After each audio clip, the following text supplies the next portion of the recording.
안녕하십니까. 금요 스페셜 건강한 의사의 최순입니다. 안녕하세요. 치의학 박사 정유미입니다. 자, 청춘의 꽃으로 불리는 여드름은 누구나 한 번쯤 겪어볼 수 있는 흔한 증상인데요. 사실 이게 청소년 때부터 시작해서 어느 정도 없어져야 하는데 성인일까지 이어지면서 굉장히 많은 고생을 시키는 경우라고 있다고 합니다.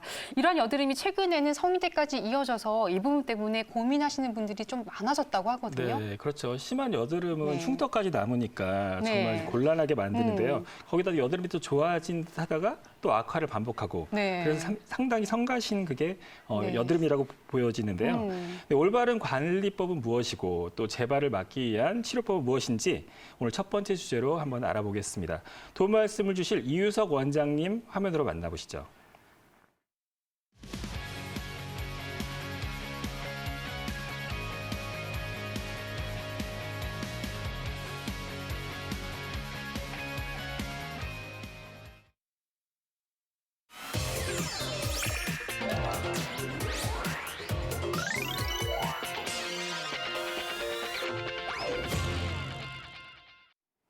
네, 원장님 자리 나오셨네요. 안녕하세요. 안녕하세요. 안녕하세요. 네. 네, 일단 이 여드름이 최근 어떤 분들이 주로 병원에 찾아서 치료를 받으려고 하시나요?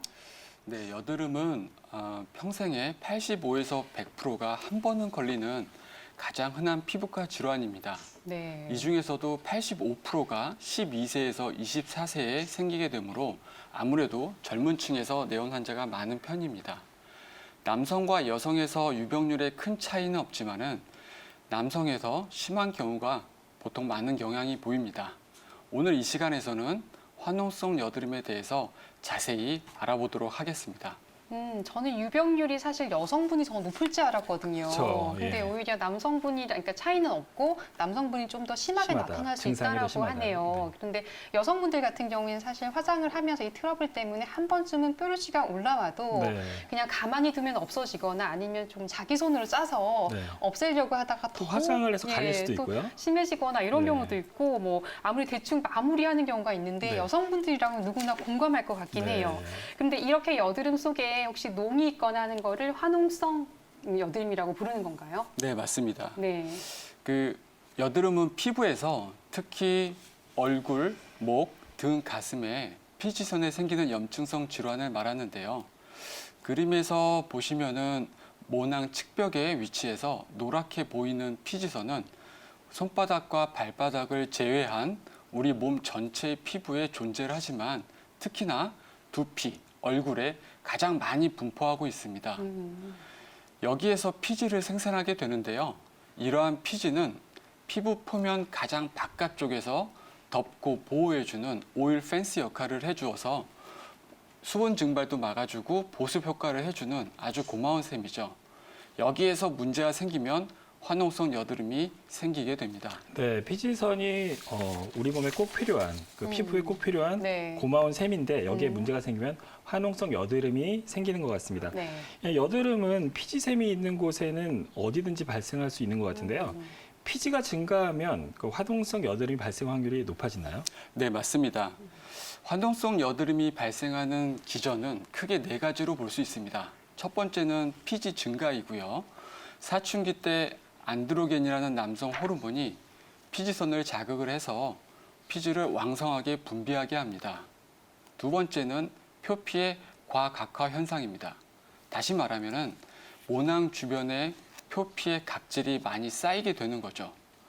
세 번째는 우리 피부에 정상적으로 공생하면서 살고 있는 프로피오니 박테리움 아크네라는 우리 여드름균이라고 하는 상주균이 비정상적으로 과증식하는 경우입니다. 네 번째는 여기에 염증이 생기게 되어서 화농성 여드름으로 발전을 하게 됩니다. 네, 이렇게 또 여드름이 생기는 기전에 대해서 알아보긴 했는데 사실 여드름이 생기는 좀 호발 부위가 사람마다 다르더라고요. 네. 이마에만 나는 분들도 있고 뭐 양쪽 볼, 또 목이라든지 턱이라든지 이렇게 또 호발 부위가 다르긴 가슴에 한 것 나는 분도 같은데. 있습니다. 아, 네, 맞습니다. 네. 일단 이런 식으로 되는 이유는 아무래도 그 부분의 유도 피지선이 이제 피지가 많이 분비되기 때문일까요? 네, 쉽게 이야기하자면은 네. 염증이 취약한 부분이 사람마다 차이가 있다는 것입니다. 네. 그리고 한 번 여드름이 난 곳이 염증이 완전히 가라앉지 않았을 경우에도 그 주변의 피지선이 약해져 있기 때문에 그렇고요. 또 한 가지는 압출을 잘못해서 오히려 염증이 피부 속으로 퍼질 때도 그 부위에서 염증이 계속 생기게 되는 경우입니다. 그래서 압출을 할 때는 꺼진 불도 다시 보자는 심정으로 끝까지 확인해서 뿌리를 뽑아야 합니다. 네, 압수를 할 때 정말 중요한 말씀을 해주셨어요. 네. 꺼진 불도 다시 보자는 심정으로 끝까지 압수를 해주지 않으면 얼마나 아프겠어요, 예, 근데. 다시 또 생길 수 있다라고 네. 하니 뭐 아파도 해야 된다고 네. 합니다. 그런데 이제 우리가 보통 화농성 여드름을 또 여러 가지로 분류할 수 있는 것 같은데 어떤 식으로 나눌 수가 있나요? 네, 여드름은 미세면포, 면포, 염증성 구진, 결절의 형태로 발전을 하게 됩니다. 염증 유무에 따라서 비염증성 병변과 염증성 병변으로 나누어 볼 수 있는데요.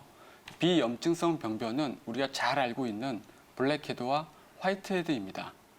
블랙헤드는 모공의 피지가 고이고 바깥과 통하는 구멍을 통해서 공기와 접촉을 해서 산화가 되기 때문에 까맣게 보이는 것이고요.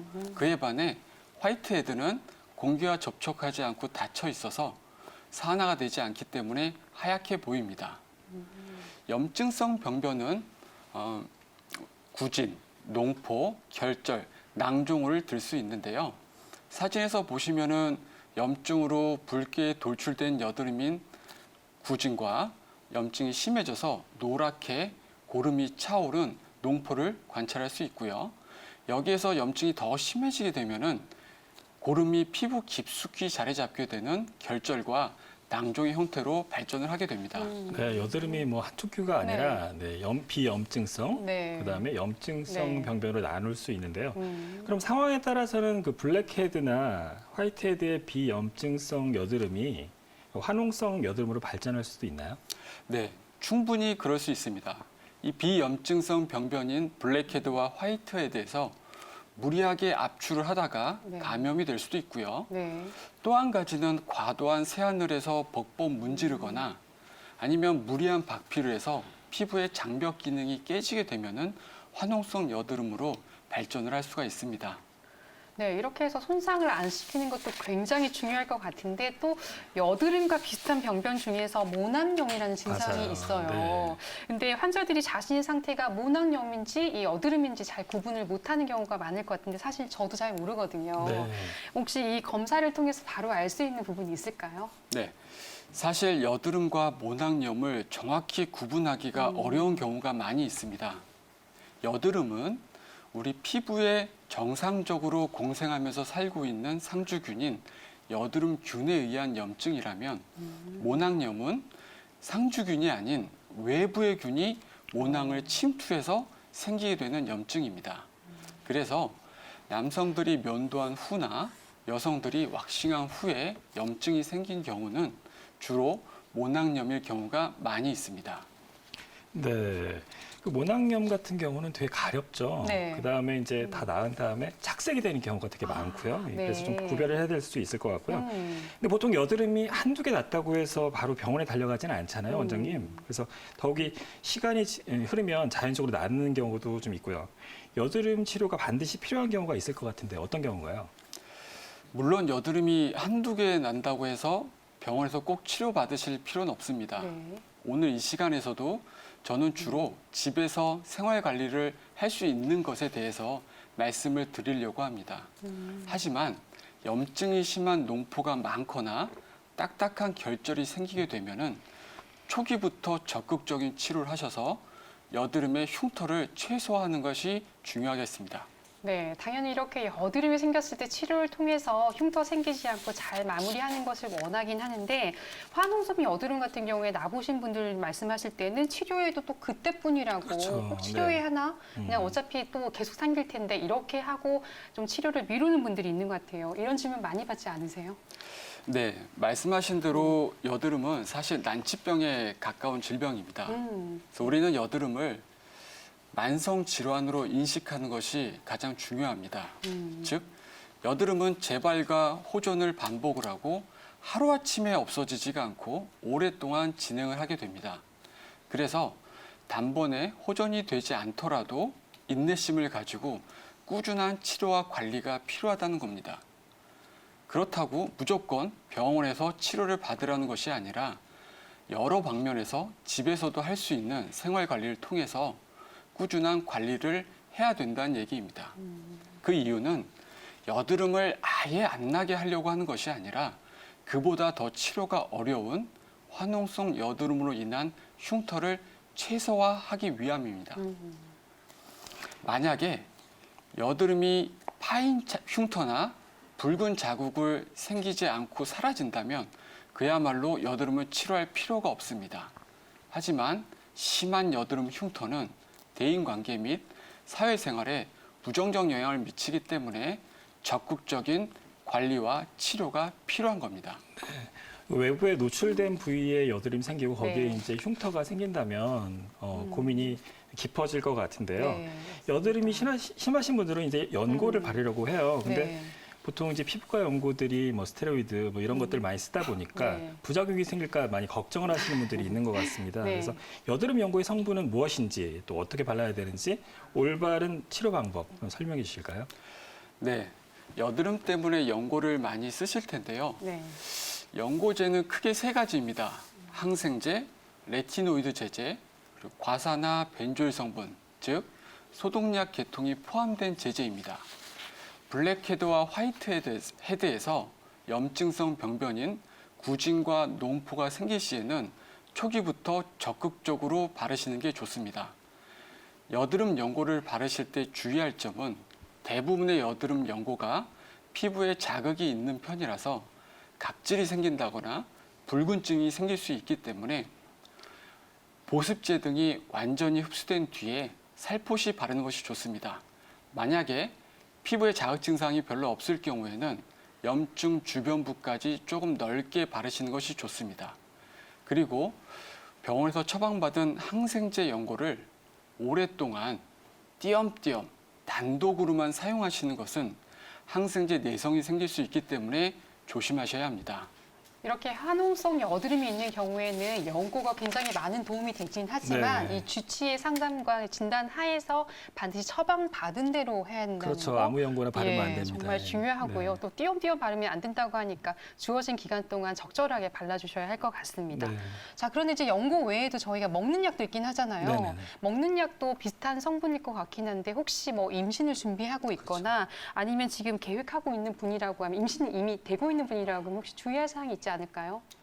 네, 그 여드름의 염증성 병변인 농포가 심해지고 딱딱한 결절이 생기게 되면은 먹는 약을 고려해야 합니다. 네. 대표적으로는 항생제와 이소트레티노인 계통 약물을 사용하게 되는데요. 여기서 주의할 점은 우리가 처방받는 항생제나 이소트레티노인 계통 약물은 임신 시 기형아 발생을 일으킬 수 있기 때문에 처방받으실 때 각별히 주의하셔야 합니다. 병원에서도 요즘엔 이소트레티노인 계통 약물을 처방할 때는 현재 임신이 아님을 확인을 하고 약물 복용 기간 동안 그리고 약물 복용 중단 후 1개월 뒤까지도 피임을 해야 함을 설명을 하고 동의서에 서명을 받고 있습니다. 또한 젊은 여성에서 생리 전에 여드름이 심해지는 경우가 있는데요. 이것은 남성 호르몬을 닮은 여성 호르몬인 프로게스테론이 생리 일주일 전에 피크로 올라갔다가 떨어지게 되는데 이 호르몬 때문에 배란기 이후부터 생리가 심해졌다가 생리를 시작하면은 염증이 좋아지는 것을 볼 수 있습니다. 주로는 그 입 주변과 턱 주변에 많이 분포하게 되는데요. 이럴 경우에는 심할 때 피임약, 전문 피임약 복용을 권장하기도 합니다. 네, 이렇게 또 이제 피임과 관련하거나 임신과 관련해서도 여드름 부분을 좀 주의해야 될 부분이 있다고 하니까 반드시 이제 주치의 상담을 통해서 네. 치료가 이제 권장되는 사항인 것 같습니다. 자, 화농성 여드름의 치료법에 연고 바르는 거와 그리고 이제 약 복용에 대해서 알아봤는데요. 또 다른 방법 있잖아요. 우리가 보통 얘기할 때 염증 짠다, 압출한다 이런 네, 표현을 하는 것 맞습니다. 같은데 혹시 이렇게 짜는 게 좋은 건지 그대로 두는 게 좋은 건지 사실 하시는 말씀마다 다 다르거든요. 좀 헷갈리긴 하는데 어떤 게 좋은 건가요? 네, 제가 가장 많이 받는 질문 중에 하나도 여드름을 압출해야 네. 하는지 해야 한다면 어떤 것을 압출을 해야 되는지를 질문을 하는 것이 많이 있습니다. 자, 이것을 보려면은 여드름의 염증 정도에 따른 형태 사진을 보시면 되는데요. 단순 좁쌀 여드름과 면포 위주의 염증이 동반되지 않은 경우에는 짜지 않는 것이 좋습니다. 물론 상황에 따라 다를 수는 있지만 염증이 동반되지 않은 경우에는 흉터를 발생하지 않기 때문에 집에서 간단히 관리함으로써 압출하지 않고 치료가 가능합니다. 그러나 농포가 심하게 잡혀서 밖으로 돌출된 병변이 있으면은 이것은 압출을 해서 염증을 배출하는 것이 좋습니다. 집에서 숙련되게 잘 짜실 수 있다면 충분한 소독 후에 짜셔도 무방하고요. 압출한 후에 항생제 연고와 재생 크림을 번갈아 도포해 주시면 됩니다. 그리고 딱딱하게 결절이 크게 잡힌다면 이것은 병원에서 염증 주사를 고려해야 하는 경우라고 보시면 됩니다. 네, 여드름이라면 무조건 짜야지 직성이 풀리시는 분들이 있는데 네. 예, 짜야 될 것과 짜지 네. 말아야 될 것을 잘 구별해야 될 것 같고요. 네. 예, 화농성 여드름이 있으신 분들은 홈케어가 되게 중요할 것 같은데 집에서 손쉽게 화농성 여드름을 관리하거나 예방할 수 있는 방법에 대해서 한번 알아보도록 하겠습니다. 네, 가장 먼저 중요한 부분이 세안인 것 같은데요. 저 같은 경우는 꼼꼼하게 자주 이렇게 세안을 많이 하는 편이거든요. 네. 근데 이게 여드름의 방해가, 여드름 치료에 방해가 된다는 얘기도 있더라고요. 네, 맞아요. 어떤가요? 사실 화농성 여드름의 치료는 적절하게 세안하는 것부터 시작을 합니다. 세안을 하는 목적은 청결과 보습입니다. 그런데 세안을 스케일링이나 박피로 생각하시고 벅벅 문지르거나 2중, 3중 세안을 통해서 우리가 많이 뻐덕뻐덕 소리가 날 때까지 세안을 해야지만 잘한 거라고 생각을 하시는 분들이 많이 계시는데요. 우리 피부는 피부를 이롭게 하면서 공생하면서 살고 있는 상주균들이 있습니다. 이 균들이 피지 속에 있는 지질을 지방산으로 분해해서 피부의 산도, 즉 pH를 5.5 정도로 유지를 해줍니다. 이렇게 우리 피부가 산성이 되면은 질병을 일으키는 다른 세균이나 곰팡이균이 잘 살지 못하게 됩니다. 그런데 과도한 세안을 통해서 인위적으로 각질층을 파괴하게 된다면 이상각질화가 생기고 모공이 막히고 여드름균이 증식을 해서 여드름을 악화시킬 수가 있는 겁니다. 그리고 각질의 보습 기능 역시 파괴가 되어서 염증 부위가 보습이 되지 않아 당기게 되고 건조하고 각질이 생기게 됩니다. 결국은 화농성 여드름의 치료는 이 각질을 정상화하는 것부터 시작한다고 볼 수 있습니다. 따라서 단일 제품으로 가벼운 세안을 하시는 게 가장 좋겠습니다. 네, 세안을 할 때 얼굴에 뽀득뽀득 소리가 날 정도까지는 네. 하지 않는 게 좋다 이렇게 말씀하셨네요. 네, 맞습니다. 네. 네, 실제로 이렇게 화장 같은 경우에 좀 적게 하면 좋긴 하지만 네. 사실 기초 화장품 같은 경우에도 여드름이 있는 분들을 고르기가 만만치 않을 것 네. 같아요. 이 기초 화장만 해도 아무래도 알러지가 나는 것처럼 뾰루지가 올라올 수도 있고 또 가렵기까지 하기 때문에 이 부분 굉장히 신경이 쓰일 텐데 여드름 피부에는 좀 구체적으로 어떤 화장품을 쓰는 것이 좋습니까? 네, 그 화장품과 관련해서는 이런 말이 있습니다. 조형 미인은 색깔이 아름답고 건강 미인은 빛깔이 아름답다. 네. 건강한 피부를 유지하는 것이 그만큼 중요하다는 이야기인데요. 우리가 화농성 여드름이 생겼을 때나 흉터가 졌을 때 좋다는 거, 비싸다는 화장품을 많이 발라도 피부가 좋아지지 않는다고 하시는 분들이 많이 계시는데요. 좋은 거, 비싼 거 많이 바르는데도 소용이 없다고 하시는 이유 중에 하나는 화장품 안에 들어있는 미백, 주름 개선 등등의 기능성 성분 자체의 자극으로 인한 트러블이 생기거나 화장품 안에 포함되어 있는 합성화학 계면 활성제 때문입니다. 화장품은 유효 성분뿐만 아니라 부패를 막기 위해 방부제와 유효 성분을 피부에 침투하기 위해서 계면 활성제를 첨가합니다. 근데 이 계면 활성제가 요즘에는 천연 발효제도 쓰지만은 대부분은 합성 화학 물질입니다. 이것이 피부에 누적이 되면 각질 세포의 단백질이 변화가 되어서 피부 장벽 기능이 깨지게 됩니다. 각질 세포는 단백질과 지질들이 마치 벽돌을 시멘트에 붙여서 쌓아놓은 것처럼 단단한 구조로 되어 있습니다. 결국 이 벽돌 시멘트 구조가 느슨하게 되어서 각질의 방어 기능이 깨진다고 볼 수 있습니다.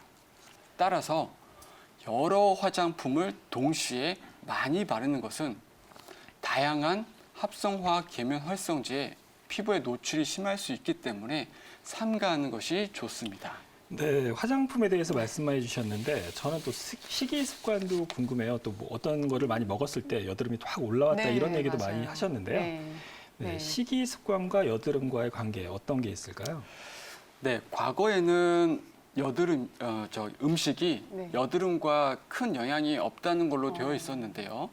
최근에는 일부 음식이 여드름의 발생 및 악화에 큰 영향을 미친다는 보고가 많이 있습니다. 여드름의 발생과 연관되어져 있는 음식들은 크게 세 가지로 볼 수 있습니다.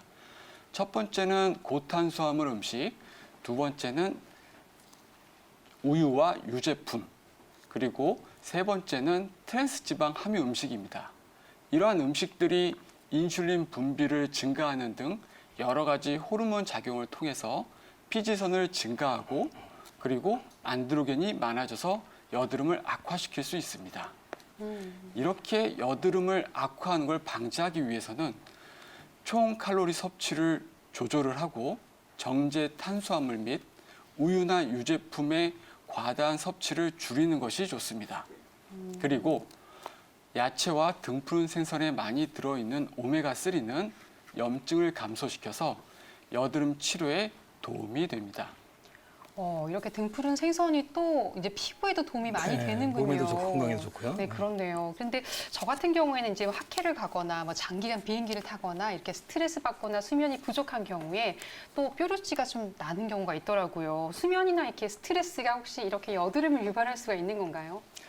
네, 모든 사람들이 경험적으로 이 사실들을 알고 계실 겁니다. 저도 푹 자고 오래 쉬면은 여드름이 좀 좋아지고 반면에 오래 피곤함이 지속이 되면은 여드름이 안 좋아지는 것을 경험하고 있습니다.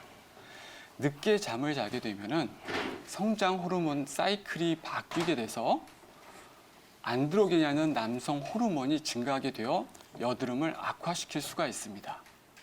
스트레스가 여드름과 상관이 없다는 연구 결과들도 있지만은 요즘에는 스트레스가 여드름에 악영향을 미친다는 연구들이 많이 있습니다. 스트레스를 받게 되면은 우리 몸에서 분비되는 코티졸과 안드로겐이 피지선을 증가시키게 되어서 여드름에 악영향을 미치게 되니까 뻔한 이야기일 수는 있지만은 스트레스를 줄이는 것이 여드름 치료의 중요한 요소가 되겠습니다. 네, 스트레스는 정말 만병의 원인인 것 같습니다. 네. 편안한 마음으로 몸과 마음을 잘 다스리는 것이 여드름 예방에도 도움이 될 것 같습니다. 네, 맞습니다. 네, 생방송으로 보내드리고 있는 금요 스페셜 건강한 의사와 함께하고 계십니다. 자, 이번엔 또 더 재미난 주제가 기다리고 있습니다. 바로 현대인의 질병 중에 하나인 비만에 대한 이야기를 해보려고 하는데요. 최근에는 비만도 바로 질병이다 이런 얘기가 있습니다. 실제로 뭐 비만 자체의 문제이기도 하지만 이 고혈압이라든지 당뇨를 일으키는 유발 인자가 되기도 하고요. 실제로 이렇게 치료의 대상이 되고 있는데 하지만 또 살 빼는 게 말처럼 쉽지만은 않단 말이에요. 네, 저도 비만 환자를 가끔씩 보거든요. 근데 네. 자기 의지와 그 노력의 네. 한계가 있으니까 또 의술의 힘을 빌려서 그걸 해결하려고 하시는 분들이 많이 있습니다. 네. 세계보건기구에서는 일찍이 비만을 전 세계에 만연한 신종 전염병이라고 오. 말하며 네. 일찌감치 비만과의 전쟁을 선포해 왔는데요. 우리나라 역시 19세 이상에서 성인 3명 중에 1명이 비만이고요. 네. 이 중 건강에 문제가 있을 정도의 고도 비만 환자가 200만 명가량이 된다고 하네요. 예. 네, 이렇게 해마다 그 수가 정말 급증하고 있네요. 네. 그러면 지금 저희가 전문 원장님을 모시고 비만의 위험성과 체중 감량법에 대해서 자세하게 들어보도록 하겠습니다. 도움 말씀 주실 박민수 원장님 화면으로 먼저 만나보시죠.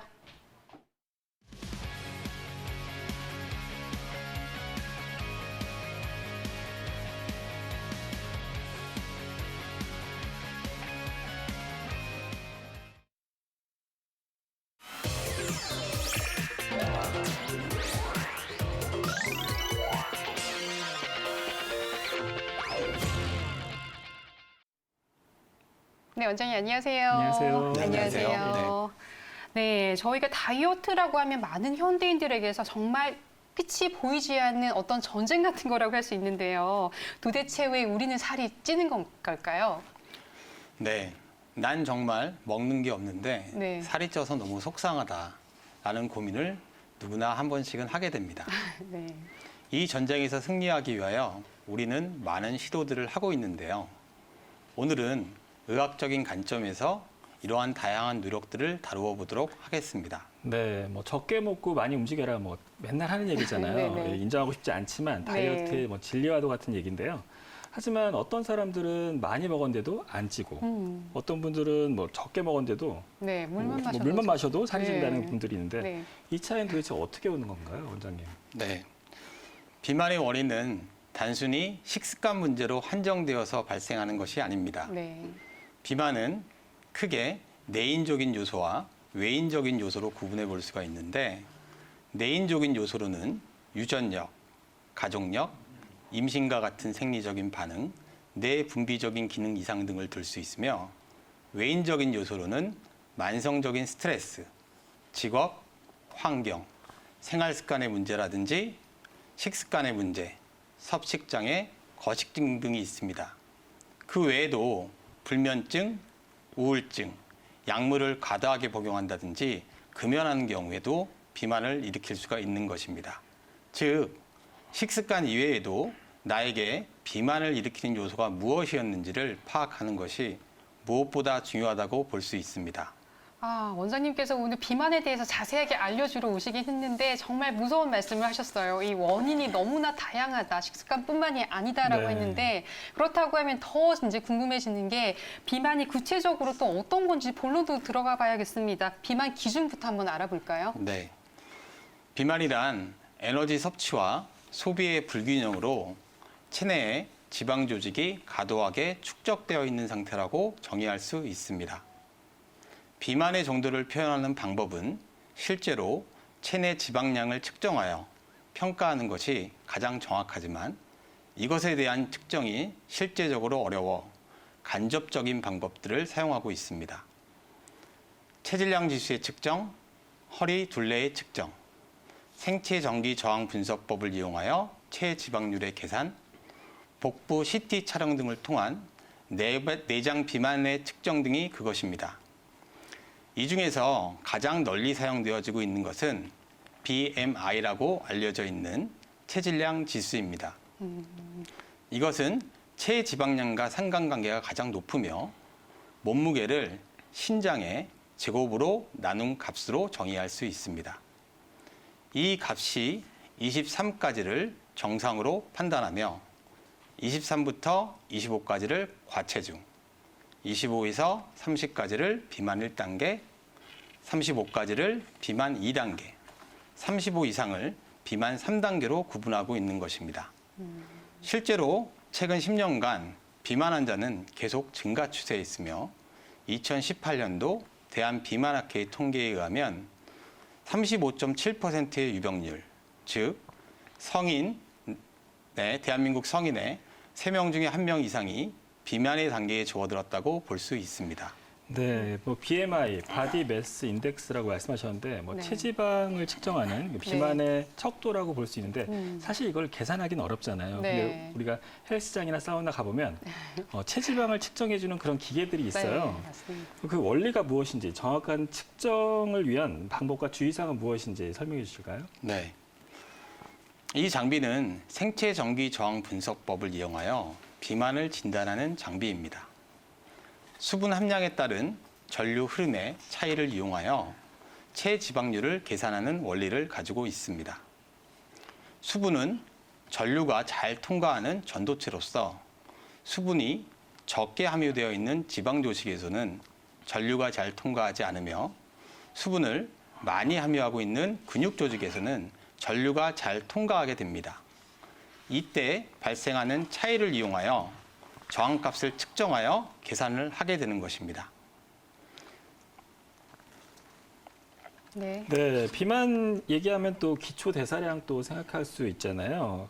기초 대사량이 정확히 무엇인지, 그 기초 대사량이 어느 정도가 정상인지, 또 어떻게 하면 높이는지. 사실 그 기초 대사량을 높여야지 네. 몸에 있는 칼로리를 태워야지 이제 몸에 그 지방이 안 쌓이는 거가 그렇죠. 되잖아요. 네. 네, 기초대사량은 호흡이나 혈액순환, 심장 박동, 체온 유지와 같은 생명을 유지하는 데 필수적으로 신체에 필요한 최소한의 에너지 양으로 정의할 수 있습니다. 기초대사량을 구하는 대표적인 공식은 헤릭스 베네딕트 공식을 이용하게 되는데요. 이 공식은 신장과 체중과 나이의 변수를 고려하여 값을 구하게 되는 것입니다. 남성에게 있어서는 1,400에서 1,700kcal, 여성에게 있어서는 1,200에서 1,300kcal의 평균값을 보이게 됩니다. 기초대사량을 높이기 위한 방법으로는 충분한 단백질이 함유된 음식물을 섭취를 하고 물을 자주 마시며 근력 운동을 통한 근육량의 증가가 이루어져야 합니다. 네, 이렇게 또 비만에 대한 부분과 그리고 기초 대사량에 대해서 알아보긴 했는데요. 앞에서도 잠깐 얘기를 하긴 했지만 비만이 사실 최근 때에서 문제가 더 되는 이유가 바로 합병증 때문이 아닐까 네. 싶습니다. 이 뭐 잘 알고 계시긴 하겠지만 비만하면 대부분 떠오르는 게 고혈압, 뭐 당뇨, 그리고 뭐 이런 혈관 질환들 같은 발생률이 워낙 높아지기 때문이기도 하고요. 체중 때문에 또 관절이라든지 척추에 문제가 생기는 분들도 상당히 네. 많더라고요. 자, 그렇다고 하면 비만으로 발생할 수 있는 합병증, 구체적으로 어떤 것들이 있을까요? 네. 비만이 원인이 되어 생길 수 있는 질환들은 매우 다양하게 나타납니다. 우선적으로 뇌졸중, 뇌고혈압, 간상동맥 증후군, 고혈압, 이상지질혈증, 당뇨병 등을 들 수 있으며 수면무호흡증, 가호흡 증후군, 심한 췌장염, 담낭성 질환, 지방간 등도 발생할 수가 있습니다. 이 외에도 골관절염, 통풍, 정맥염, 불임증, 다낭성 난소 증후군도 유발이 가능합니다. 심지어는 대장암, 유방암, 자궁암, 전립선암, 췌장암의 암의 발생의 원인이 되기도 하는데요. 네. 그럼 여기서 암을 일으키는 기전에 대해서 간략히 설명드려 보면 비만은 만성염증을 일으키고 여러 가지 사이토카인을 분비시키는데 이것이 암 발생과 연관되어 있는 여러 인자를 자극함으로써 암 발생을 증가시킨다고 설명을 하고 있습니다. 특히 비만으로 인한 인슐린 저항성이 네. 비만으로 인한 인슐린 저항성이 세포 분열을 촉진하고 세포 사멸을 억제하는 인슐린 유사 성장 호르몬의 분비를 증가시키게 되는데 이것으로 인하여 암세포의 성장 및 분열, 암세포의 전이와도 관계가 되어 있는 것입니다. 네, 정말 비만은 만병의 근원이네요. 네. 심지어 암까지 발생한다고 하니 네. 정말 놀라운데 네. 지방이 그러니까 만성염증을 일으켜서 네. 암을 발생한다. 정말 충격적인 이야기인 것 같습니다. 네. 근데 뭐 그런 잦은 요요 현상으로 의지가 약하신 분, 또 고도 비만으로 혼자서 살을 빼기 어려우신 분들은 반드시 치료를 하셔야 될 것 네, 같아요. 그래서 그렇네요. 의학적 도움을 받는 게 좋을 것 같은데 네네. 어떻게 접근해야 될까요? 네. 우선 충분한 의사소통을 통하여 확실한 동기부여를 일깨워 주어야 합니다. 우울증이나 대인기피증과 같은 정신적인 측면도 다루어 주어서 그 환자 스스로 부정적인 낙인을 찍지 않도록 격려를 해주어야 합니다. 비만 환자에게서 보이는 식습관과 운동습관, 생활습관 등을 전반적으로 파악하여 필요하다면 영양치료사, 운동치료사, 심리치료사와 같은 여러 전문가의 도움을 받아 포괄적으로 접근하는 것이 중요하다고 볼 수 있습니다. 네. 특히 고도 비만 환자들은 우울증과 대인기피증이 심해지고 비만으로 인한 낙인 찍힘이 점차 강해지는 증상을 목격하게 되는데요. 이때 이 비만으로 인한 낙인 찍힘에 대한 정신적인 치료가 굉장히 중요하다고 볼 수 있습니다. 이 치료가 이루어지지 않을 시에는 자신의 신체 이미지에 대한 부정적인 이미지가 증가하고 자존감이 떨어지면서 우울증이 심해지는 모습을 보일 수가 있습니다. 이로 인하여 섭식 장애와 거식증 같은 행동 양식을 보일 수가 있으며 체중이 더욱 증가되는 악순환에 이를 수도 있는 것입니다.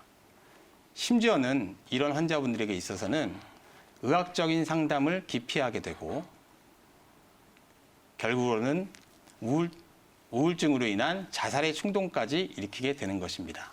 네, 이렇게 비만으로 인해서 어떤 생활적인 장애가 일어나는 경우도 많고, 그리고 뭐 실제로 신체적인 장애 외에도 네. 정신적인 이런 부분까지 또 피해를 입는다고 하니까 비만이 있는 경우라고 하면 반드시 의학적인 상담을 통해서 치료를 네. 하는 것이 좋겠습니다. 뭐 본인의 의지와 상관없이 또 일어나는 경우도 많기 때문에 네. 주변의 또 지지도 중요할 것 같습니다. 그렇죠. 낙인 효과가 생기면 네. 정말 그것을 극복하기가 혼자 극복이 어려우니까 예. 주변에서 도움이 많이 필요할 것 같습니다. 네, 사실 이제 보통 저희가 또 살쪘다고 하면 또 놀리는 분들이 있어요. 그렇죠. 좀, 그냥 예. 툭 뱉는 말인데 네. 예, 그게 상처로 받아서 음.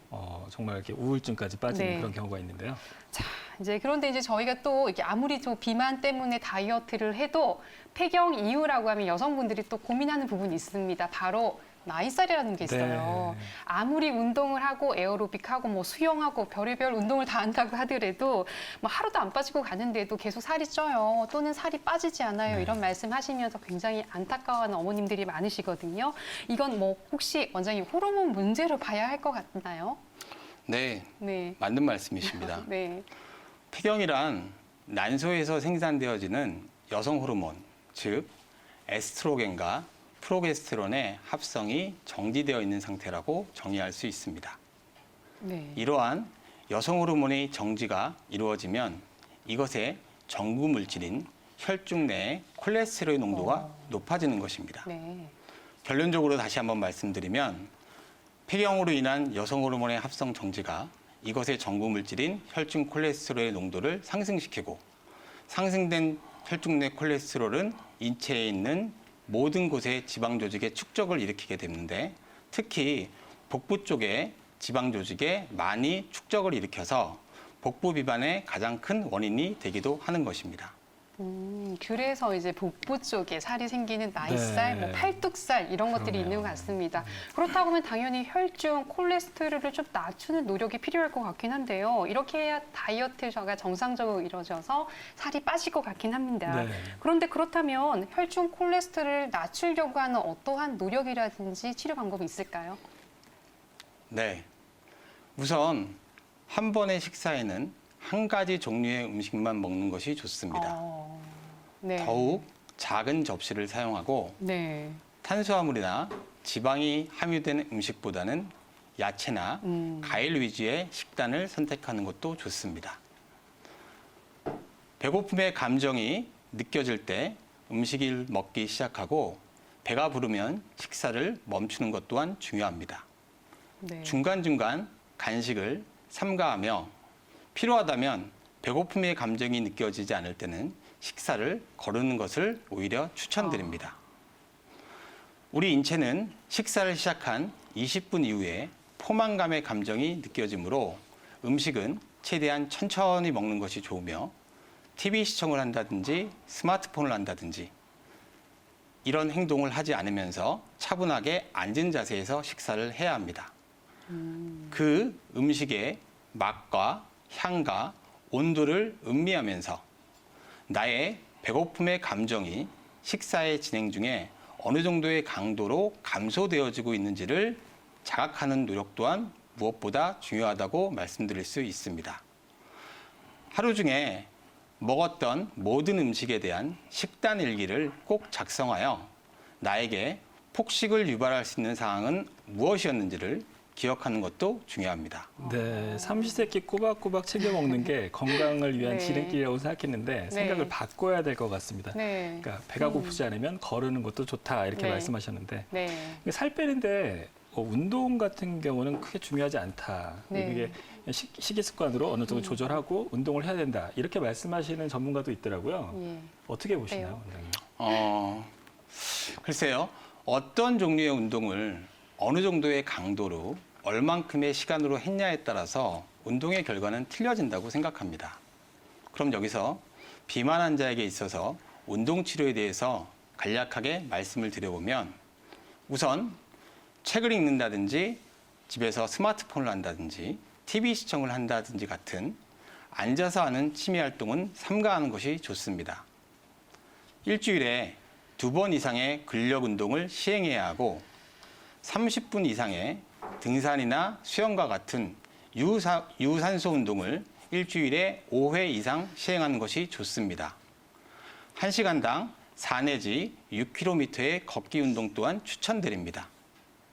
이 외에도 집안 청소를 한다든지 산책을 한다든지 어떤 목적지에 버스를 타고 이동 시에는 목적지 도착 전 2정거장 내지 3정거장 전에 내려서 그 목적지까지 걸어가는 모습 또한 굉장히 중요한 이유입니다. 네. 원장님도 그러면 혹시 걸어서 네. 이렇게 계단을 오르시거나 그러기도 하시나요? 예, 저는 사실 뭐 계단 5층 이하는 좀 잘 걸어 다니는 편이긴 정말요? 해요. 예. 이런 뭐 다이어트를 하려는 목적 외에도 네. 실질적으로 좀 걷는 게 더 좋다라고 해서 그렇죠. 엘리베이터 예, 안 타고 이제 운동을 걷는 좀 습관 이제 이런 많이 것들이 하려고 중요하다고 하고요. 말씀하셨네요. 그렇죠? 네, 실제로 이렇게 또 운동도 중요하고 식습관 굉장히 중요하다라고 하긴 했는데 뭐 이런 습관 다 중요한 거 알고 있고 어느 정도 도움이 되긴 하지만 좀 빠르게 지금 고도 비만이거나 이런 경우에는 좀 치료가 필요한 경우가 있단 말이에요. 네. 그렇다면 당연히 의학적인 치료를 좀 병행해야 될 경우가 많을 것 같은데 혹시 뭐 조금씩 다이어트를 하는 경우에도 이런 의학적 치료가 필요한 건지 아니면 좀 고도 비만인 경우에 좀 치료는 당연히 필요할 것 같아요. 어떤 치료법이 있을까요? 일단 비만 치료는 크게 약물적인 치료와 수술적인 치료로 나누어질 수 있습니다. 네. 근데 일단 그 비만 환자에게 있어서 식이요법, 운동요법, 생활 습관의 개선 등을 통한 1차적인 치료를 시도한 이후에 보조적으로 시행해 볼 수 있는 방법들입니다. 이러한 비약물적인 치료를 3 내지 6개월을 한 후에도 체중 감량이 10% 이상 이루어지지 않는다면 약물 치료를 시작을 해야 됩니다.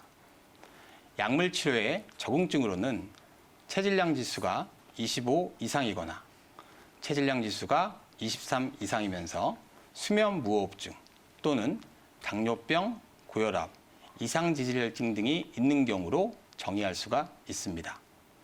이러한 약물 치료는 심혈관 질환 및 건강상의 목적으로만 시행되어야지 미용상의 목적으로 시행되는 것은 옳지 않습니다. 약물 치료를 시작한 3개월 이후에도 체중 감량이 5 내지 10% 이상 이루어지지 않는다면 치료 실패로 규정하여 다른 약제로의 변경을 고려해야 합니다. 약물 치료를 지속 시에는 각각의 약제에 대한 부작용이 발생하지는 않는지 면밀하게 관찰하는 것이 중요합니다. 네. 사실 약물을 요즘 많이 또 복용을 많이 하시잖아요. 저희 네. 병원에서도 정말 날씬한 분인데 비만약을 처방해달라 이런 분들이 가끔 오시거든요. 원장님 네네. 혹시 다이어트 약을 처방받은 적이 있으신가요? 사실 저는 다이어트 하실 필요가 없는 약을 거죠? 하는 경우가 네. 없고 저 같은 경우에는 사실 식이요법을 하려고 하는 건 아닌데 좀 끼니를 잘 챙겨먹지 않는 편인 것 같아요. 그렇고요. 저는 저녁을 예. 조금 일찍 먹고 아. 야식을 안 하려는 노력을 하고 있습니다. 그렇군요. 네네. 근데 특별하게 노력한다기보다는 뭐 양이 사실 많지는 않고 그리고 네. 운동량이 워낙에 좀 많다 보니까 먹는 양에 비해서 활동량이 더 많아서 이제 뭐 자연스럽게 살이 이렇게 많이 찌지는 않는 것 같은데. 운동을 많이 하시고 그렇죠. 저는 운동을 걸어다니시고. 굉장히 네. 많이 하기 때문에 이런데 제가 좀 많이 해야겠네요.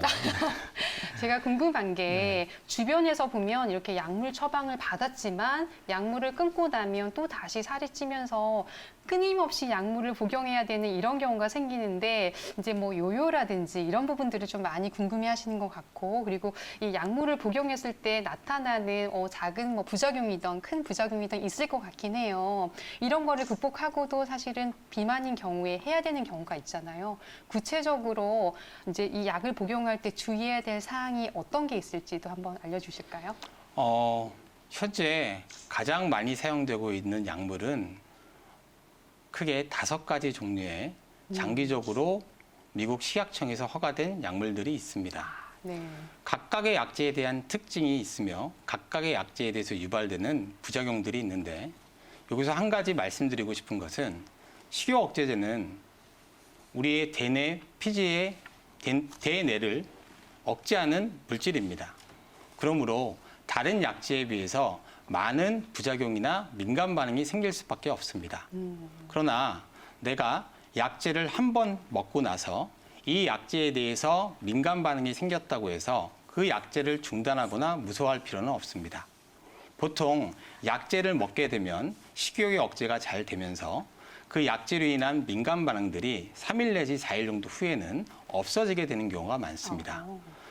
반대로 약제를 먹고 있는데 식욕은 억제는 잘 되지만 일주일 내내 잠을 못 잔다든지 손이 많이 떨린다든지 심장이 두근두근하는 많은 부작용이 지속된다면 그 약제는 나에게 너무 과도하게 적용하는 것이기 때문에 그 다음번에 병원에 내원하시어 약제의 용량을 변경하면 되는 것입니다. 네, 너무 이제 쉽게 운동 안 네. 하고 약으로 이제 해결하시려고 하시는 분들이 있잖아요. 주변에 많아요. 근데 이제 네. 식욕 억제제가 그 뇌에 작용하는 그런 거기 때문에 상당히 주의를 기울이면서 복용을 하실 필요가 있을 것 같습니다. 네. 마지막으로 비만 치료를 고려하고 계신 분들에게 당부할 말씀이 있다면 어떤 것들이 있을까요? 네. 작년 5월에 25살 85kg의 여성분이 저희 병원에 내원하셔서 식이요법, 운동요법, 약물 치료를 통하여 현재 53kg을 유지하고 있는 분이 계십니다. 이분은 처음 내원 시에 건강에 대한 걱정은 물론 멋진 남자친구를 사귀어보고 싶다는 의지가 아주 강한 분이셨습니다. 충분한 동기부여와 함께 의료진과 정신적인 신뢰관계가 형성된다면 우리는 종종 놀라운 결과를 주변에서 볼 수 있습니다. 비만 치료에서 가장 중요한 건 내 마음의 치료라고 저는 생각합니다. 이 내 마음의 치료가 시작이 되면 다이어트의 절반은 성공된 것이라고 볼 수 있습니다. 충분한 동기부여와 낙인 찍힘에서 벗어나서 필요하다면 여러 전문가의 도움을 받는다면 우리 모두는 건강하고 슬림한 몸매를 가질 수 있을 거라고 확신합니다. 네. 근데 결국 그분은 남자친구를 사귀게 됐나요? 그럼요. 네. 훌륭하십니다. 네, 건강도 찾고 남자친구도 생기고 정말 일석이조 효과가 생겼네요. 네, 자신감도 생기고. 네. 이렇게 해서 이제 사실 저희가 비만이 있다라고 하는 경우에 반드시 건강을 위해서 이 부분을 살을 빼고 건강 유지하도록 의료진의 도움을 받아서 잘 유지할 수 있도록 하는 것이 도움이 될 거라고 말씀해 주셨습니다. 네, 비만도 그 자기 의지도 중요하고 또 네. 의료진의 도움을 받아서 해결할 수 있으니까 자신감 잃지 마시고 적극적으로 치료를 받으시는 게 좋을 것 같습니다. 네, 생방송으로 진행되고 있는 건강 스페셜에서는 건강한 의사에서는 여드름과 비만에 대한 이야기를 나눠봤습니다. 자, 오늘 아쉽긴 하지만 준비한 소식은 바로 여기까지입니다. 자, 저희는 다음 이 시간 더 밝고 건강한 소식으로 찾아뵙도록 하겠습니다. 함께해 주신 여러분 고맙습니다.